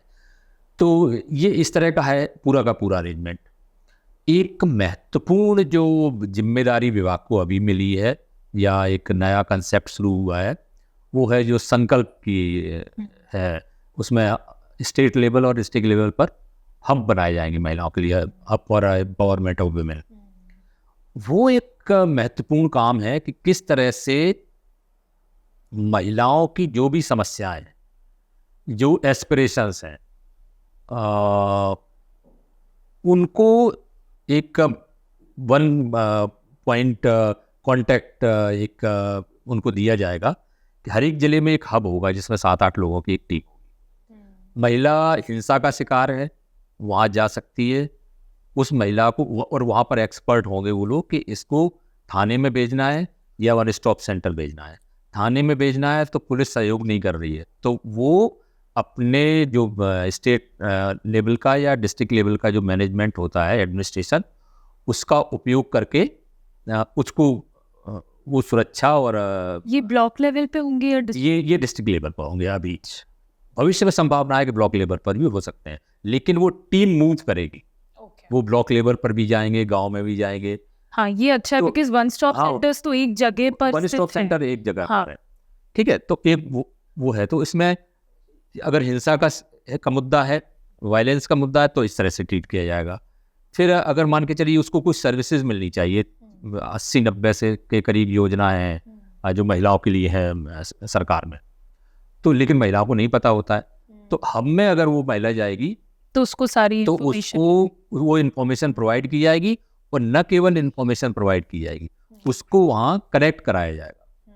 कोई सदस्य जाएगा वहाँ पर या बात करेगा और उसको दर्ज करेगा कि एक महिला आई थी, उसका ये प्रॉब्लम था, वो इस चीज़ में स्किल चाहती है या ये स्कीम है, मान के चलिए उसके स्वास्थ्य संबंधी कोई समस्या है, आयुष्मान कार्ड नहीं बना, तो हब का काम रहेगा कि महिला को उस पॉइंट तक पहुंचाए, हेल्थ डिपार्टमेंट तक, और उसका आयुष्मान कार्ड। ये मध्य प्रदेश सरकार का ही ये मध्य प्रदेश सरकार, ये गवर्नमेंट ऑफ इंडिया, अच्छी गवर्नमेंट, लेकिन हमने अब इसको हम शुरू करने वाले हैं। अभी पिछले कैबिनेट में इसके लिए स्वीकृति मिल गई है, तो हम लगभग हर एक जिले में 8 लोगों का एक स्टाफ रिक्रूट किया जाएगा और वो WCD डिपार्टमेंट और कलेक्टर के अंडर में काम करेगा, और ये सर्विसेज जो भी है उनको प्रोवाइड। और ये हब के बारे में कैसे बताया जाएगा महिलाओं को? यही है कि हम उसका प्रचार प्रसार करेंगे अलग अलग पंचायतों के माध्यम से, अर्बन बॉडीज जो हैं उनके माध्यम से, और इसकी कोशिश रहेगी कि लोगों तक ये सूचना पहुंचे। बिल्कुल, तो आप ये भी बता रहे हैं मुझे कि अब टेक्नोलॉजी का भी यूज़ कर रही है सरकार एक्टिवली, लोगों तक सही इन्फॉर्मेशन, उनके राइट्स के बारे में, लॉस के बारे में, और सही लोगों तक जोड़ने के लिए। इसमें एक छोटा सेक्शन और रह गया है जिसके बारे में भी बताया जाना बहुत ज़रूरी है, वो है मिशन वात्सल्य, बच्चों के लिए है। इसमें जो बच्चे विपत्तिग्रस्त होते हैं, एक तो वो बच्चे जिसको कहते हैं, 2 कैटेगरीज में हम बच्चों को बांटते हैं इस मिशन के तहत। एक है जिनको हम CNCP कहते हैं, CNCP child need of care and protection, तो जो देखभाल की ज़रूरत है जिन बच्चों को, तो उस तरह के बच्चे, मान के चलिए कोई बच्चा स्टेशन पर भटक के आ गया है, तो अब उसको देखभाल की ज़रूरत है, उसका जीवन खतरे में है, तो उसको एक सेटअप बनाया गया है, उसको कहते हैं चाइल्ड वेलफेयर कमेटी। तो चाइल्ड वेलफेयर कमेटी के सामने पुलिस या कोई इंडिविजुअल प्रस्तुत करेगा ले जाके, और चाइल्ड वेलफेयर कमेटी कहेगी इसको, इसका घर कहाँ है, तो पता चल गया उसका घर वहाँ से 200 किलोमीटर दूर है, तो उसको भेजने का अरेंजमेंट करेंगे। लेकिन बच्चा नहीं बता पा रहा है, तो बच्चों के लिए बालक गृह, बालिका गृह बने हुए हैं, CCI कहते हैं, जो चिल्ड्रन होम। ये सब फंक्शनल है, ये सभी फंक्शनल, ये चल रहा है। CWC भी है, बालक और बालिका गृह भी हैं, तो वहाँ उसको भेज दिया जाएगा। दूसरा, बच्चा जिससे कोई गलती हो जाती है, जिसको हम विधि विवादित कहते हैं, विधि विरुद्ध कहते हैं, मीन्स उसने किसी कानून का उल्लंघन किया है और वो 18 साल से कम का है ना, तो उसको जुवेनाइल जस्टिस जो एक्ट है ना, उसके तहत उसको कोर्ट या पुलिस नहीं ले जाएगी, पुलिस उसको प्रस्तुत करेगी, और वो भी सादा वर्दी में। वो पुलिस प्रस्तुत करेगी JJ बोर्ड के सामने, जुवेनाइल जस्टिस बोर्ड जो होता है, तो उसमें एक प्रिंसिपल मजिस्ट्रेट होता है और बाकी 2 सदस्य होते हैं जो समाज से होते हैं, NGO से होते हैं। तो वो उसको ऑब्जर्वेशन होम भेजेंगे, जेल नहीं जाएगा वो बच्चा। तो ये पूरा का पूरा एक अरेंजमेंट है, और फिर उसमें केस चलता रहता है, और फिर उसका कुल मिला के ये जिम्मेदारी है सरकार की कि बच्चे के साथ कुछ भी गलत घटित ना हो, और चूंकि वो भविष्य में एक जिम्मेदार नागरिक बनना है उसको, तो उसका किस तरह से ध्यान रखा जाए, तो वो पूरा का पूरा एक सिस्टम इसमें बनाया गया। तो ये मेजर तौर पर है 3 हिस्से हैं इस डिपार्टमेंट। और इन सब में एक जॉइंट डायरेक्टर का क्या रोल होता है? मैं जैसे देखिए, जो स्टेट लेवल पर जब जॉइंट डायरेक्टर होता है तो कुछ हिस्सा आपको देखने को मिलता है। तो मेरे पास जो काम है वो मिशन शक्ति है, क्योंकि मैं महिला मुद्दों पर अधिक काम करता हूँ, मेरी अपनी एक अंडरस्टैंडिंग है, तो मिशन शक्ति पूरा है वो मैं देखता हूँ, तो उसका इम्प्लीमेंटेशन किस तरह से होगा पूरे स्टेट में, ये मेरी जिम्मेदारी है। इसके अलावा विभाग की जो भी योजनाएं हैं, जो भी कार्यक्रम हैं, उनका प्रचार प्रसार कैसे होगा, तो जो IC होता है, IC एक्टिविटी, कम्युनिकेशन एक्टिविटी जो भी है, उसकी पूरी जिम्मेदारी मेरी है। आप जो भी अगर महिला बाल विकास से रिलेटेड कोई ऐड देखते हैं या कोई प्रचार प्रसार देखते हैं, तो वो उसको तैयार करवाना सरकार के कॉन्टेक्स्ट में वो हमारा काम।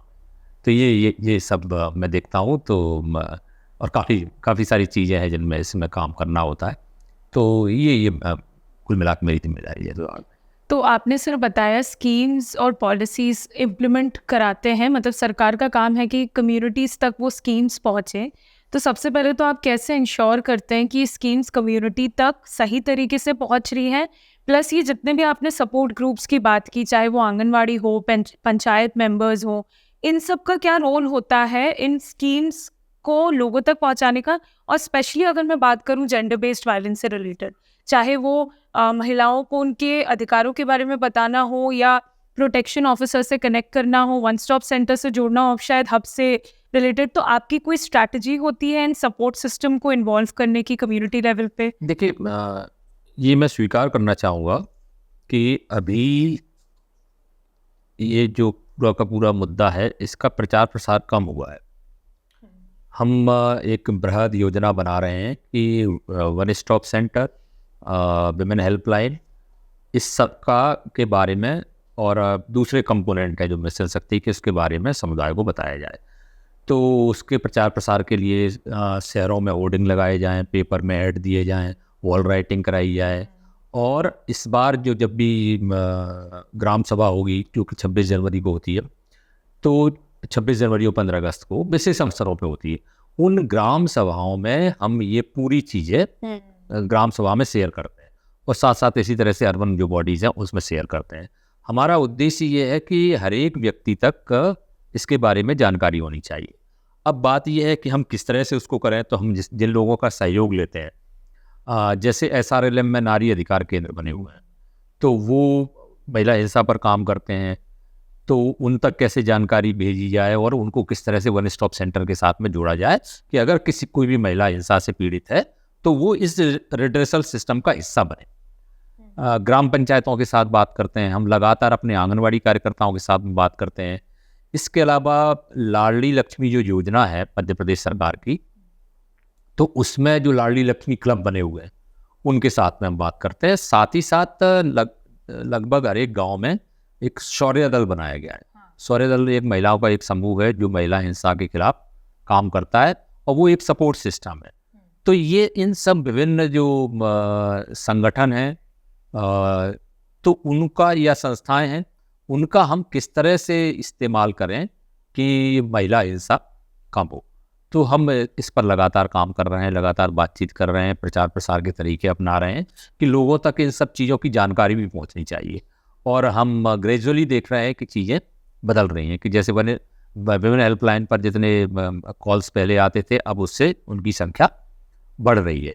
तो वो एक पूरा का पूरा एक सिस्टम है जो काम कर रहा है। कुछ चैलेंजेस हैं जो सरकार फेस करती है ये कम्युनिटी के साथ स्पेसिफिकली काम करने में? बहुत सारे चैलेंजेस हैं। देखिए क्या है कि असली मुद्दा वही है कि चाहे वो सरकार में लोग हों या समुदाय में हों या PRIs में हों, हम सब इसी समाज से आए हैं।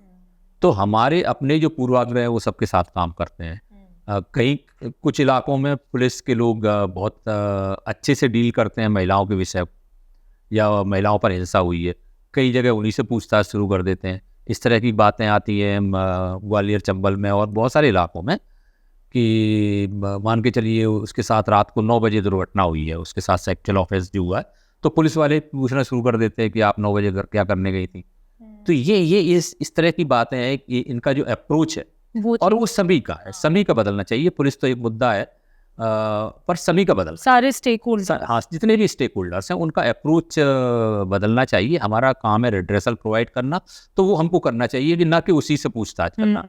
तो जो विक्टिम का विक्टिमाइजेशन करना कि पहले आप प्रूफ करो कि हाँ कि आप पहले प्रूफ करो कि ऐसा हुआ या हुआ था कि नहीं हुआ था, आप क्यों गए, क्यों ऐसे कपड़े पहने। तो ये जो है ना एक नकारात्मक चीज़ है।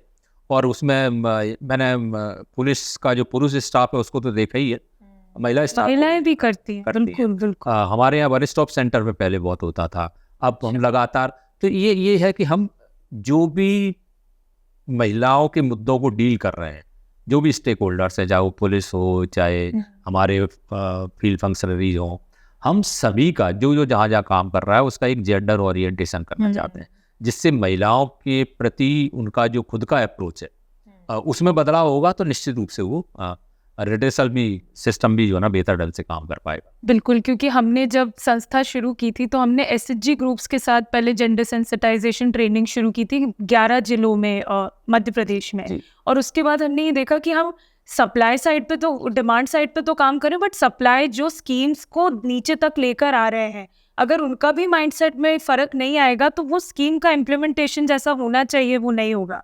तो हमने बेटी बचाओ बेटी पढ़ाओ के जितने भी स्टेक होल्डर्स थे उनके साथ किया, ICDS में जितने लोग थे, आंगनवाड़ी कार्यकर्ताओं के साथ, आशा कार्यकर्ताओं के साथ इस तरीके की ट्रेनिंग की।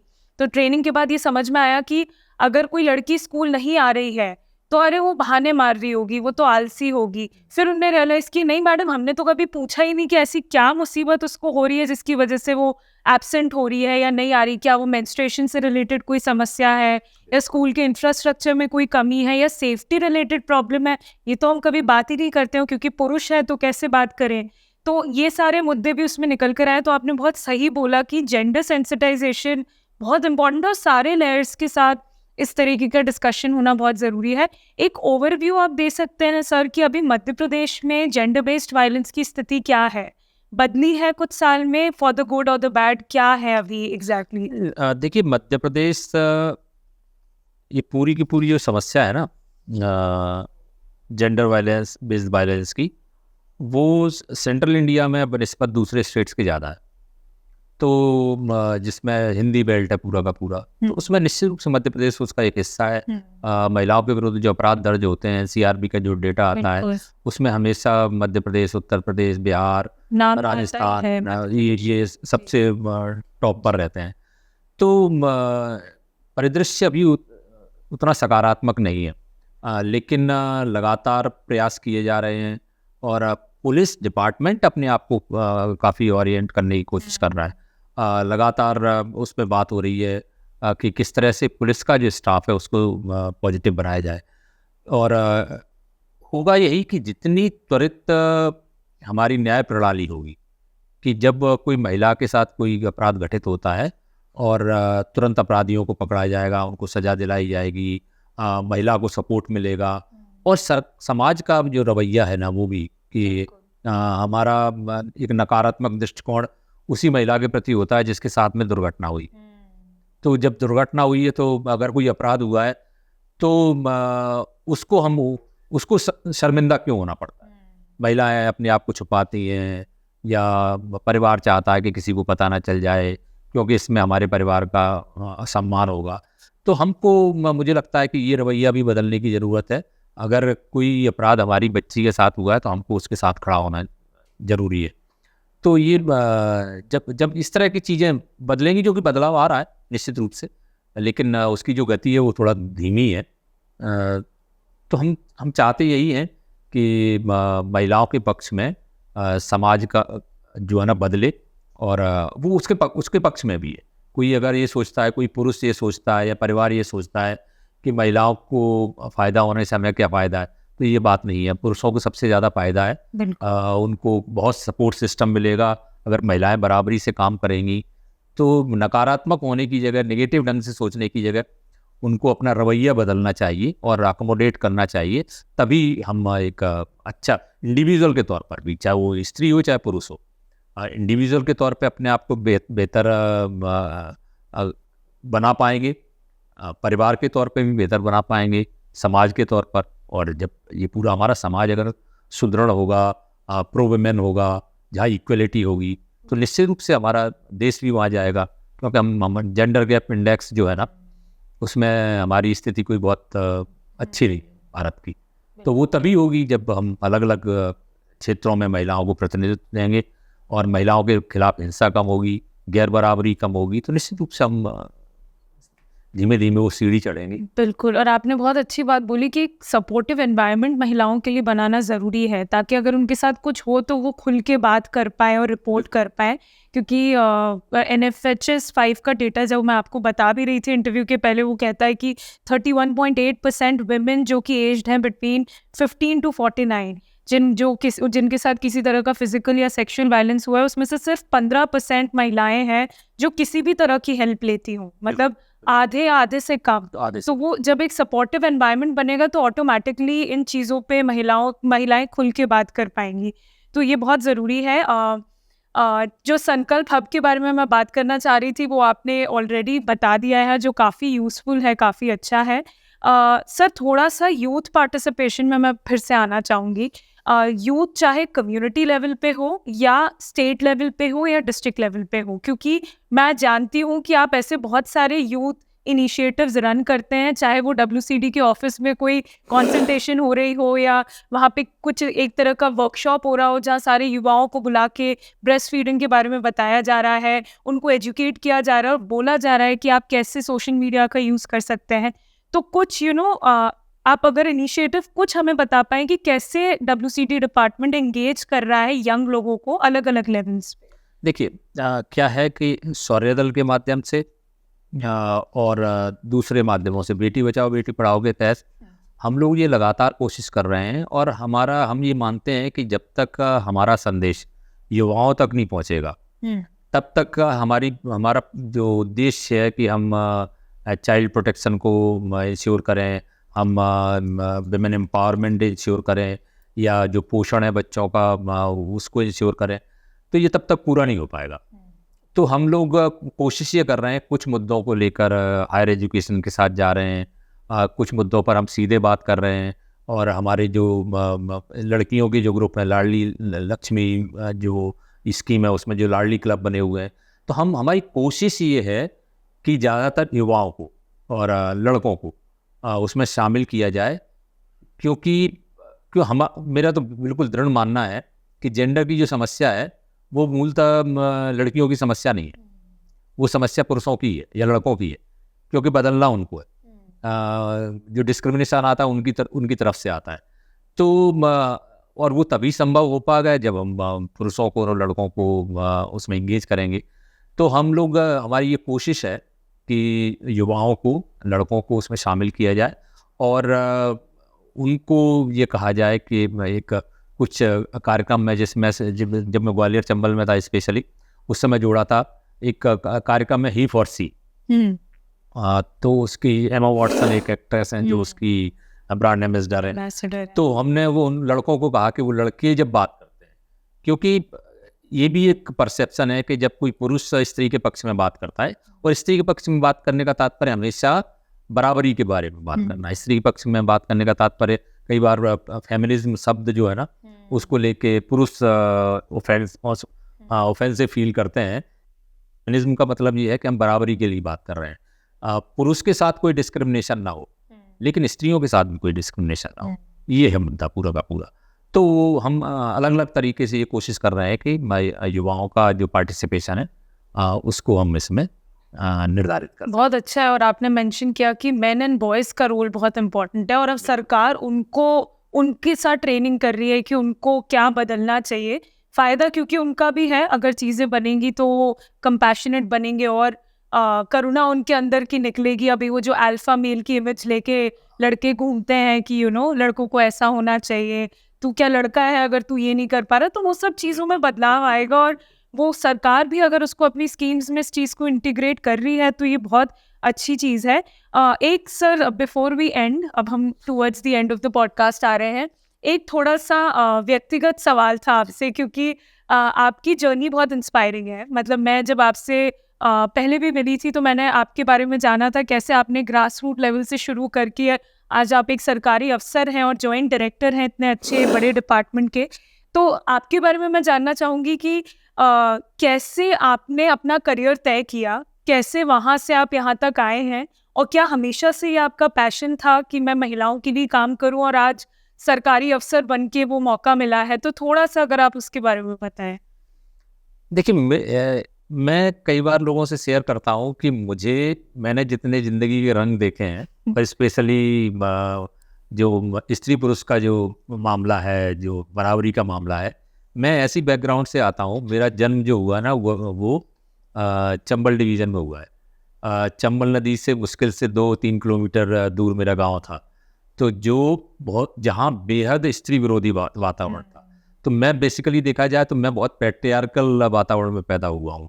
मैंने पैट्रियार्की को अपने सबसे खराब स्वरूप में देखा है।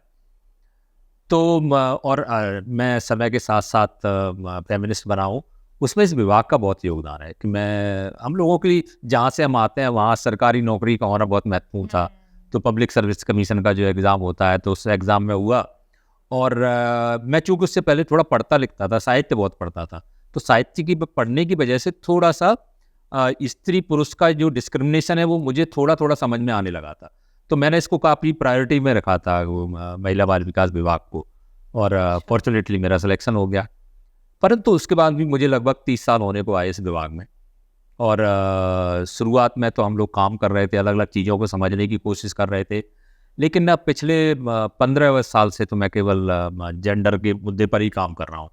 तो ये मेरे लिए भी बहुत सकारात्मक है कि मुझे अनेक कारणों से काम करने का मौका मिला, और जिसमें मैं काफ़ी लंबे समय तक ग्वालियर चंबल रीजन में रहा, जहाँ पैट्रियार्की सबसे ज़्यादा है इस प्रदेश में, तो वहाँ पर काम करने का मौका मिला।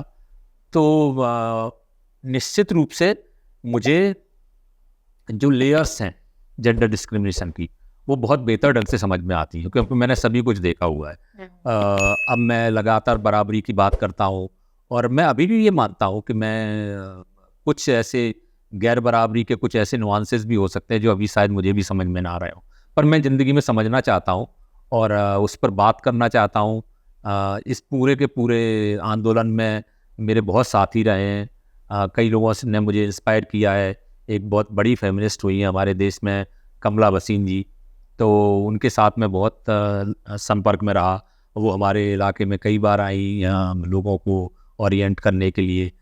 तो वो मीन्स बहुत सारी चीज़ें हैं, लेकिन मैं सचमुच अपने आप को सौभाग्यशाली मानता हूँ कि मैं बहुत पैट्रियार्कल वातावरण में पैदा हुआ, उसी में पला बड़ा। मेरे लिए बचपन में मुझे अपनी बहनें या बाकी जो महिला रिलेटिव्स है, वो हमेशा लगता था कि ये तो सब हमारे लिए पैदा हुए हैं। मूल तौर पे तो ईश्वर ने हमें पैदा किया है, और ये हमारे सहयोग के लिए है। मैं बिल्कुल ऐसा मानता था, लेकिन अब मैं मानता हूँ कि नहीं, स्त्री पुरुष दोनों जो इंडिविजुअल हैं वो बिल्कुल बराबर में, उनमें कोई फ़र्क नहीं है, सिवाय इसके कि स्त्री, वो जो एक फ़र्क होता है ना सेक्स और जेंडर का, कि स्त्री चूँकि बच्चे को जन्म देती है तो उसका शारीरिक अवयव जो है ना उस तरह से होते हैं, और पुरुष का सहयोगी होता है तो उस तरह का होता है। इसके अलावा दुनिया में जो भी अगर कोई भेदभाव क्रिएट किया गया है वो सब समाज के द्वारा किया गया है। तो समाज के द्वारा अगर किया गया है, अगर बायोलॉजिकल होता तो हम उस पर बात नहीं करते। स्त्री को पुरुष, पुरुष को स्त्री बनाने की बात नहीं हो रही है यहाँ पर दोनों के बीच का जो भेदभाव है उसको खत्म करने की बात हो रही है। अगर समाज ने भेदभाव बनाया है तो समाज इसको खत्म भी कर सकता है। सीधी सी बस ये बात है, जितना सीधा सा छोटा सा संदेश है, कुछ खास है नहीं। नहीं सर, आपने बहुत अच्छे से आज हमें एजुकेट किया है, क्योंकि मेरे ऐसे बहुत सारे दोस्त हैं जो यूपीएससी कर रहे हैं और स्टेट लेवल एग्ज़ाम्स की प्रिपरेशन कर रहे हैं, और अक्सर वो मेरे साथ बैठते हैं तो हम बात करते हैं, क्योंकि मेरे ग्राउंड के कुछ एक्सपीरियंसेस हैं जो मैं उनको शेयर करके बताती हूँ। क्योंकि आपने वो एग्ज़ाम्स दिए हैं तो अगर आप कुछ बता पाए उनके लिए जो यूपीएससी और स्टेट लेवल एग्ज़ाम्स की तैयारी कर रहे हैं, कि उनको क्या ध्यान रखना चाहिए, किन चीज़ों पे फोकस करना चाहिए? मुझे लगता है एक तो अपडेट होना बहुत ज़रूरी है, हर एक चीज़ पता होनी चाहिए। जो भी पीएससी या यूपीएससी से आता है उसको बहुत फोकस्ड होना चाहिए कि जो पढ़ाई वो कर रहा है और उसमें जो पढ़ रहा है, जो पढ़ना है वो उसको पता होना चाहिए, उससे ज़्यादा पता होना चाहिए क्या नहीं पढ़ना है। क्योंकि दुनिया तो खुली हुई है आजकल, तो गूगल भी है, यूट्यूब भी है, तो इन्फॉर्मेशन की भरमार है। तो ऐसे में जो अनुपयोगी इन्फॉर्मेशन है उससे कैसे बचें, पहली बात तो ये है। दूसरा ये है कि मेरा तो सभी से ये कहना है, मैं अपने कलीग्स से, बाकी लोगों से भी कहता हूँ कि ये कोई सुविधा नहीं है कि आपका आना कि मेरा कैरियर बन जाएगा, मुझे एक सरकारी दफ्तर मिलेगा, मुझे गाड़ी मिलेगी, मुझे इतनी सैलरी मिलेगी, ये मुद्दा नहीं है। मुद्दा ये है कि आप जो काम का जो चयन करते हैं उस काम को आप कितनी ईमानदारी से कर पाते हैं। मुझे हमेशा इस चीज़ का संतोष है कि मैं जिस विभाग में हूँ और जेंडर डिस्क्रिमिनेशन एक बड़ा मुद्दा रहा है, तो मैं इसको समझ पाया और इस पर काम कर पाया। तो ये इसके लिए तो मैं एहसानमंद हूँ इस विभाग का कि मुझे यहाँ नौकरी करने का मौका मिला, मुझे दुनिया को, लोगों को समझने का मौका मिला। मैं पूरे मध्य प्रदेश में मैंने लगभग नौकरी की है, तो उस तरह से पूरे एक प्रदेश को समझने का मौका मिला। तो ये मेरे लिए बहुत सकारात्मक है, और मैं हर चीज़, हर पोस्टिंग, हर काम, हर सकारात्मकता आपके व्यक्तित्व में जुड़ती जाती है। और तो इसने मुझे बहुत हम्बल और विनम्र बनाया है, क्योंकि मैं आया जिस बैकग्राउंड से, मैं उसमें तो बेसिकली लड़के को बदतमीजी सिखाई जाती है, वो कैसे अपनी मर्दानगी प्रदर्शित करेगा। तो मैं उन सब चीज़ों से दूर हो पाया हूँ।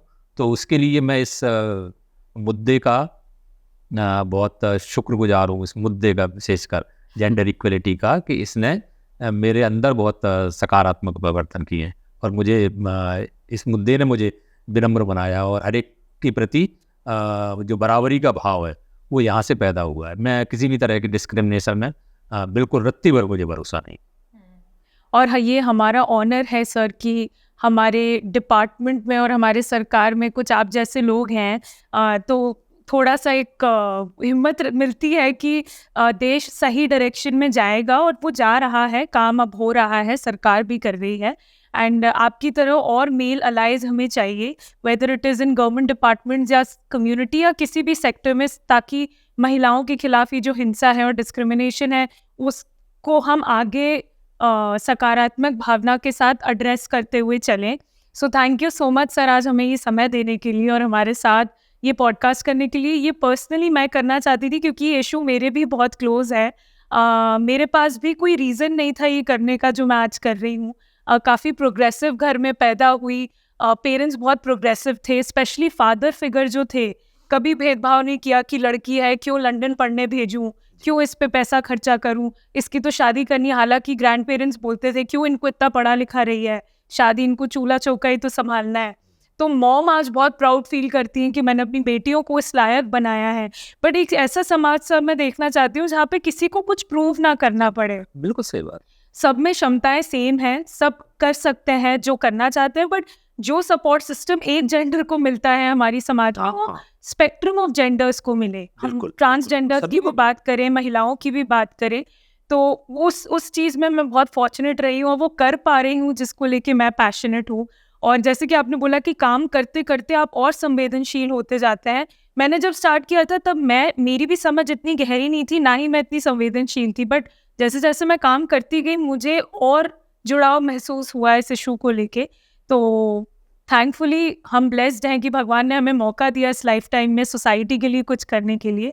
एंड एक लास्ट मैसेज अगर कुछ आपका हो ऑडियंस के लिए जो आज हमें देख रहे हैं, और थोड़ा-सा अगर आप बताएँ आज आपको हमारे साथ कैसा लगा पॉडकास्ट में? सृष्टि, मुझे तो सचमुच ये पूरी बातचीत मेरे लिए बहुत ही आनंददायक थी। मुझे बहुत अच्छा लगा और हम लोगों ने इस विषय पर बात की। मेरा हमेशा ये कहना है कि जब हम स्त्री पुरुष के बराबरी की बात करते हैं तो ये दोनों के पक्ष में, ये कई बार लोगों का ऐसा सोचना होता है कि ये स्त्रियों के पक्ष में बात की जा रही है। नहीं, ये पुरुषों के पक्ष में भी बराबरी, गैर बराबरी स्त्रियों के लिए नुकसानदायक है तो पुरुषों के लिए भी नुकसानदायक है। तो अगर हम बराबरी अपनाते हैं तो इंडिविजुअल के तौर पर हर एक पुरुष को उसको बेहतर जीवन जीने का मौका मिलेगा और वो एक अच्छे परिवार, एक अच्छे समाज और एक अच्छे देश का हिस्सा बन पाएगा। बस मैं यही कहना चाहता हूँ कि ये सभी पुरुषों से भी ये निवेदन है कि इस बात को कदापि इस तरह से नहीं लें कि ये पुरुषों के विरुद्ध कोई बातचीत हो रही है। ये पुरुषों के पक्ष में बात हो रही है। किसी को भी कोई कन्फ्यूजन है तो इसको समझने की कोशिश करें, अच्छा साहित्य पढ़ें, अच्छी फिल्में देखें और सोशल मीडिया पे बहुत सारी चीज़ें उपलब्ध हैं, पर इस विषय को समझने की कोशिश करें, क्योंकि ये आपको, अगर इस आप विषय को समझेंगे और जीवन में स्त्री पुरुष की बराबरी जो है ना, जेंडर इक्वलिटी है, अगर उसको अपनाएंगे तो आप, मेरा दावा है कि आप अपने जीवन को बेहतर बनाएंगे। और अगर आप एक यंग पर्सन है जो इन मुद्दों पे काम करना चाहते हैं और WCD के इनिशिएटिव्स के साथ जुड़ना चाहते हैं, हमारे साथ जुड़ना चाहते हैं, तो हम डेफिनेटली जो इतनी मेहनत से डिपार्टमेंट ने रिसोर्सेज डेवलप किए हैं उनकी लिंक्स अपने आपको स्क्रीन पे and also at the caption आपको दिख जाएगा, वो हम डेफिनेटली टैग करेंगे sir. Thank you so much once again आज हमारे साथ जुड़ने के लिए। बहुत बहुत शुक्रिया, बहुत शुक्रिया सर जी।